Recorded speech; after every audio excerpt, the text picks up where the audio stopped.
Cholesterol എന്ന് കേൾക്കുമ്പോഴേ നമുക്ക് പേടിയാ. എന്നാൽ നമ്മുടെ ശരീരത്തിന് കൊളസ്ട്രോൾ അത്യാവശ്യമാണെന്ന് നിങ്ങൾക്ക് അറിയാമോ? കോശങ്ങളുടെ നിർമ്മാണത്തിനും ഹോർമോണുകളുടെ ഉൽപാദനത്തിനും ഇത് സഹായിക്കുന്നു. എന്നാൽ ഇതിന്റെ അളവ് പരിധി വിടുമ്പോഴാണ് ഇത് ഹൃദയാഘാതത്തിലേക്കും പക്ഷാഘാതത്തിലേക്കും നയിക്കുന്ന വില്ലനായിട്ട് മാറുന്നത്.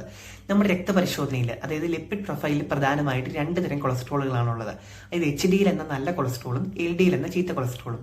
HDL ഇത് രക്തക്കുഴലുകളിൽ അടിഞ്ഞുകൂടിയ കൊഴുപ്പിനെ നീക്കം ചെയ്ത് കരളിനെ ഏൽപ്പിക്കുന്നു. ഇതിന്റെ അളവ് കൂടുന്നതാണ് നല്ലത്.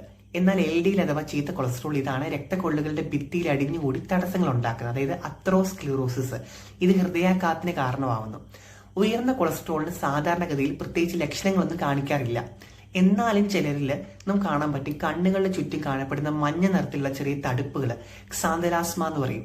അതുപോലെ കാലുകളിലും കൈകളിലും ഉണ്ടാകുന്ന തരിപ്പ്, ശ്വാസം മുട്ടലോ അല്ലെങ്കിൽ നെഞ്ചിൽ വലിയ ഭാരം അനുഭവപ്പെടുന്നതൊക്കെ. ഇനി എന്തുകൊണ്ടാണ് കൊളസ്ട്രോൾ കൂടുന്നത്? ഭക്ഷണത്തിൽ ട്രാൻസ് ഫാറ്റ് അടങ്ങിയ, അതായത് ബേക്കറി പലഹാരങ്ങൾ, അതുപോലെ തന്നെ വറുത്തതും പൊരിച്ചതുമായ ഭക്ഷണങ്ങൾ, പിന്നെ പാരമ്പര്യമായിട്ട് ചിലരിൽ കുടുംബപരമായി തന്നെ കൊളസ്ട്രോൾ കൂടുന്ന അവസ്ഥ കണ്ടുവരാറുണ്ട്, അതായത് ഫെമീലിയൽ ഹൈപ്പർ കൊളസ്ട്രോളീമിയ എന്ന് പറഞ്ഞ. പിന്നെ വ്യായാമം ഇല്ലാത്ത അവസ്ഥ, നമ്മുടെ ശരീരത്തിലെ കലോറി എരിച്ചു കളയാത്തത് കൊണ്ട് കൊഴുപ്പ് അടിഞ്ഞുകൂടാൻ കാരണമാകുന്നുണ്ട്. ഇനി കൊളസ്ട്രോൾ കുറയ്ക്കാൻ 3 കാര്യങ്ങൾ നമുക്ക് ശ്രദ്ധിക്കാം.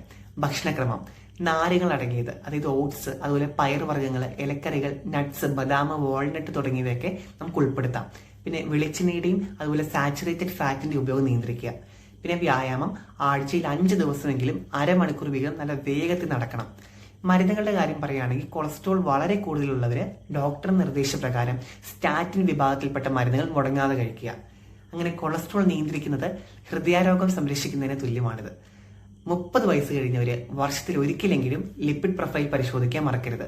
ഈ അറിവ് ഷെയർ ചെയ്യൂ. കൂടുതൽ മെഡിക്കൽ അറിവുകൾക്കായി ക്യാപ്സ്യൂൾ ലേണിംഗ് സബ്സ്ക്രൈബ് ചെയ്യൂ. Thank you.